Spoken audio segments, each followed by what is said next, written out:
Hello friends, मैं हूं प्रियंका। इस वीडियो में हम पढ़ने वाले हैं profit and loss appropriation account के बारे में। तो पार्टनरशिप फर्म की हम बात कर रहे थे। मैंने पीछे भी कुछ वीडियोस बनाई है जिसमें पार्टनरशिप फर्म के बारे में बताया हुआ है। अगर आपने वो वीडियोस नहीं देखी है तो पहले वो वीडियोस देख लीजिए। उसका लिंक आपको डिस्क्रिप्शन बॉक्स में मिल जाएगा, वहाँ से आप देख सकते हैं।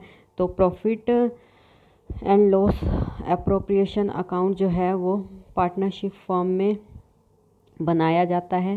पीछे हमने पढ़ा था पार्टनरशिप डीड के बारे में। पार्टनरशिप डीड में बताया था कि प्रॉफिट और लॉस जो है पार्टनर्स शेयर करते हैं, किसी भी रेशो में वो शेयर कर सकते हैं। जो भी उनका डिसाइड हुआ है वो, अगर कोई पार्टनरशिप डीड में नहीं लिखा है तो इक्वली उसको डिवाइड करेंगे और इसे हम profit and loss appropriation account में दिखाएंगे। सबसे पहले तो देखिए, प्रॉफिट और लॉस एप्रोप्रिएशन अकाउंट किस तरीके से बनाया जाता है। ये डबल एंट्री सिस्टम बेस पे बनाया जाता है और ये क्या होता है, एक नॉमिनल अकाउंट होता है। ठीक है। उसमें मैं इसके आपको पहले फीचर्स बता रही हूँ प्रॉफिट और लॉस अकाउंट के। ये क्या है, डबल एंट्री सिस्टम बेस पे बनाया जाता है और ये एक नॉमिनल अकाउंट होता है।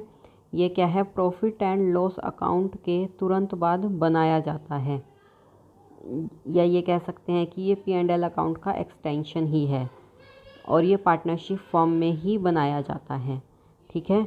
ये क्यों बनाया जाता है कि जो भी नेट प्रॉफिट हुआ है वो पार्टनर्स ने किस तरीके से डिस्ट्रीब्यूट किया है वो शो करने के लिए ये बनाया जाता है। तो ये तो है इसके फीचर्स। अब बात करते हैं हम इसके परफॉर्मा की, ये कैसा बनेगा। यहाँ पर मैं आपको बनाकर दिखा देती हूँ। Profit and loss appropriation account, ठीक है, फॉर द ईयर एंडेड। जैसे प्रॉफिट एंड लॉस बनता है फॉर द ईयर एंडेड, ये डेबिट साइड है हमारी और ये क्रेडिट साइड है। तो यहाँ पर अमाउंट आ जाएगा दोनों साइड। यहाँ पर आएगा क्रेडिट साइड में by profit and loss account. जो भी नेट प्रॉफिट हुआ है वो यहाँ पर ट्रांसफ़र कर देंगे। पहले हमने P&L अकाउंट बनाया, उसमें जो भी नेट प्रॉफिट आया उसको यहाँ ट्रांसफ़र कर देंगे by profit and loss account से। यहाँ पर आ जाएगी अमाउंट। फिर उसके बाद आएगा bye interest on drawing. Drawing क्या होती है, जो पार्टनर्स ने अपने पर्सनल यूज़ के लिए फर्म से पैसा लिया है वो ड्राइंग होती है, और उस पर फर्म ने जो इंटरेस्ट चार्ज किया है वो इंटरेस्ट ऑन ड्राइंग होगा।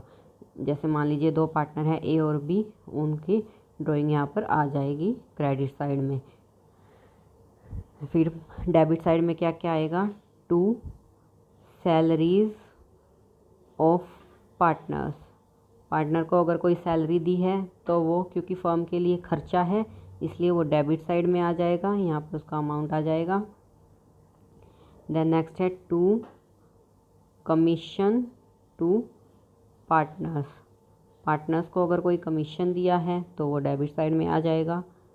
नेक्स्ट है to interest on partners capital. Partner ने अगर फर्म में कोई कैपिटल लगा रखी है तो उस पर जो भी इंटरेस्ट होगा वो फर्म को देना होगा। मान लीजिए दो पार्टनर है A और B, उसको जो भी इंटरेस्ट दिया है फर्म में ने वो यहाँ आ जाएगा टू रिज़र्व अकाउंट। प्रॉफिट का जो हिस्सा रिज़र्व में ट्रांसफ़र हुआ है वो टू रिज़र्व अकाउंट के नाम से डेबिट साइड में आ जाएगा। फिर प्रॉफिट ट्रांसफ़र कर देंगे पार्टनर्स के अकाउंट में।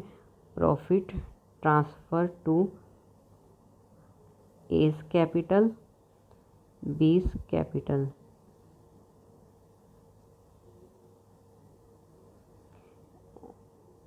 जो भी प्रॉफिट ट्रांसफ़र करते हैं वो कैपिटल पार्टनर्स की कैपिटल अकाउंट में जाएगा। जो भी पार्टनर हैं उनकी कैपिटल अकाउंट्स के से वो डेबिट में शो हो जाएगा। तो यहाँ पर इस तरीके से ये profit and loss appropriation account जो है बन जाएगा।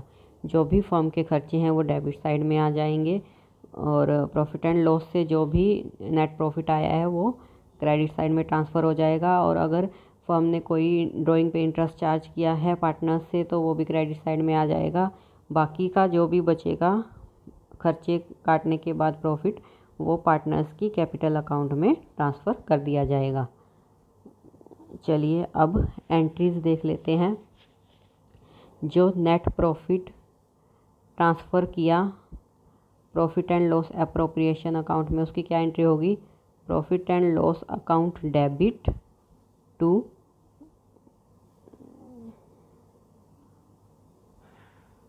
Profit and loss appropriation account. ये नेट प्रॉफिट ट्रांसफ़र हुआ है। फिर इंटरेस्ट ऑन कैपिटल की क्या एंट्री होगी?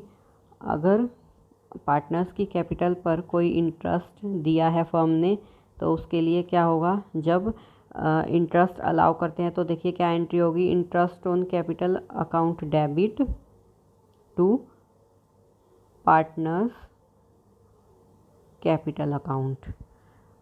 और जब क्लोजर हो रहा है इंटरेस्ट ऑन कैपिटल का तो वो प्रॉफिट एंड लॉस अकाउंट में ट्रांसफ़र हो जाएगा इंटरेस्ट। तब क्या एंट्री होगी?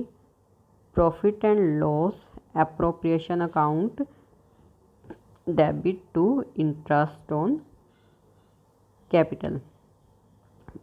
Profit and loss account debit हो जाएगा वहाँ पर और इंटरेस्ट ऑन कैपिटल क्रेडिट हो जाएगा।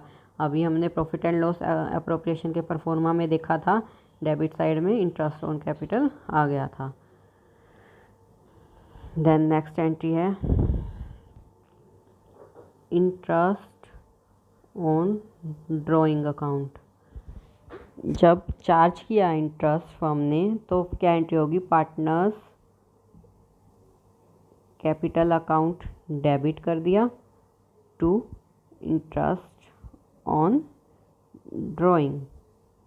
और जब क्लोजर हुआ इंटरेस्ट ऑन ड्राइंग अकाउंट का तो क्या एंट्री होगी?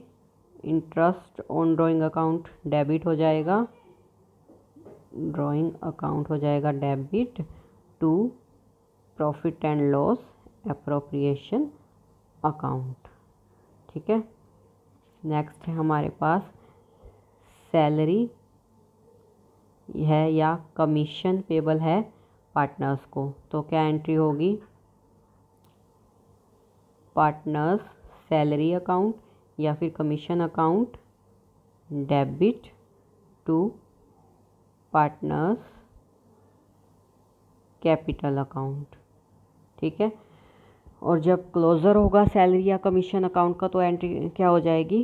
Profit and loss appropriation account को वहाँ पर डेबिट कर दिया जाएगा और टू पार्टनर्स सैलरी या फिर कमीशन अकाउंट वहाँ पर आ जाएगा। ठीक है। नेक्स्ट क्या एंट्री होगी? जब हम ट्रांसफ़र कर रहे हैं प्रॉफिट का कुछ हिस्सा रिज़र्व में, प्रॉफिट को जब रिज़र्व में ट्रांसफ़र करते हैं तो क्या एंट्री होगी? Profit and loss appropriation account वहाँ पर डेबिट हो जाएगा और टू रिज़र्व अकाउंट आ जाएगा। जब बाकी का जो क्रेडिट बैलेंस बचा उसको profit and loss appropriation account में ट्रांसफ़र करते हैं तो क्या एंट्री होगी? देखिए profit and loss appropriation account debit to partners capital और करंट अकाउंट। अगर करंट अकाउंट में ट्रांसफ़र करनी है तो करंट अकाउंट आ जाएगा, कैपिटल अकाउंट में ट्रांसफ़र करनी है तो पार्टनर का कैपिटल अकाउंट आ जाएगा। तो ये सब एंट्रीज होंगी। देखिए पूरा मैंने आपको प्रॉफिट एंड लॉस एप्रोप्रिएशन का यहाँ पर परफॉर्मा बना के दिखा दिया और एंट्री सभी बता दी डबल एंट्री सिस्टम के अकॉर्डिंग की कैसे कैसे एंट्री की जाएंगी। फीचर्स बताए प्रॉफिट एंड लॉस अकाउंट के क्या क्या फ़ीचर्स होते हैं। आई होप आपको वीडियो अच्छे से समझ में आई होगी। देखिए एक चीज़ और देख लेते हैं यहाँ पर, प्रॉफिट एंड लॉस अकाउंट और profit and loss appropriation account क्या है, डिफरेंस थोड़ा सा बता देती हूँ ताकि क्लियर हो जाए। प्रॉफिट और लॉस में क्या होता है, ये ट्रेडिंग अकाउंट के बाद बनाया जाता है। ट्रेडिंग अकाउंट के बाद बनाते हैं, जिससे कि ये ग्रॉस प्रॉफिट से शुरू होता है प्रॉफिट और लॉस अकाउंट। जबकि अप्रोप्रिएशन अकाउंट कब बनाते हैं, प्रॉफिट और लॉस अकाउंट के बाद में बनाते हैं इसको, इसलिए ये नेट प्रॉफिट से शुरू होता है अकाउंट। ठीक है। और प्रॉफिट एंड लॉस अकाउंट क्यों बनाते हैं, नेट प्रॉफिट या नेट लॉस देखने के लिए बनाते हैं। और अप्रोप्रिएशन क्यों बनाते हैं, ये जो नेट प्रॉफिट है उसको पार्टनर्स में डिस्ट्रीब्यूट करने के लिए बनाया जाता है। प्रॉफिट और लॉस अकाउंट में ना तो कोई ओपनिंग बैलेंस होता है, ना ही क्लोजिंग होता है, जबकि अप्रोप्रिएशन में ओपनिंग और क्लोजिंग अकाउंट बैलेंस हो सकते हैं। तो ये कुछ डिफरेंसेस हैं इसके। आई होप आपको क्लियर हो गया होगा अच्छे से। इस वीडियो के लिए इतना ही। वीडियो अच्छी लगी हो तो लाइक करें, शेयर करें। मिलते हैं नेक्स्ट वीडियो में। Thank you.